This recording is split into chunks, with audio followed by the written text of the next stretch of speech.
السلام علیکم ورحمۃ اللہ وبرکاتہ۔ بہت سارے احباب بیمار ہیں، شکایت کرتے ہیں کہ گردوں میں یا پتے میں پتھریاں بن جاتی ہیں۔ بہت سارا علاج معالجہ کروانے کے باوجود افاقہ نہیں ہو رہا۔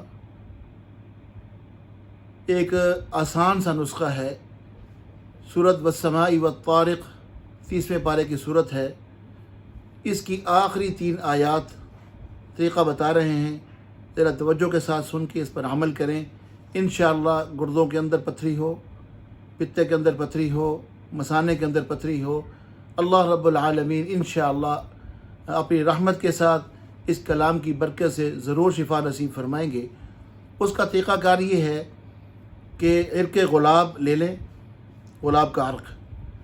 اس عرق گلاب کی ایک بوتل پر اول آخر اگر درود تنجینہ پڑھ سکیں 3 بار تو بہتر ہے، وگرنہ نماز والا درود شریف یا پھر جو بھی درود شریف آپ کو صحیح طرح آتا ہو 3 بار اول و آخر پڑھ کے درمیان میں 41 بار سورۃ والسماء والطارق کی آخری 3 آیات، مثلا انہم یکیدون کیدا واکید کیدا فمہل الکافرین امہلہم رویدا۔ یہ سورۃ والسماء والطارق 30ویں پارے کی چھوٹی سی صورت ہے۔ اس کی یہی 3 آیات 41 بار پڑھنی ہے اور اول آخر درود پاک 3 بار پڑھنا ہے، اور اس عرق گلاب کو دم کرنا ہے۔ علی صبح نہار مو 3 چمچ یا 3 ڈھکن یا کپ کا چوتھائی حصہ نہار مو یہ روٹین سے پینا شروع کر دیں۔ بوتل دم کر کے رکھ لیں، پیتے رہیں، یا روزانہ تھوڑا سا عرق گلاب لے کے دم کر کے پی لیں۔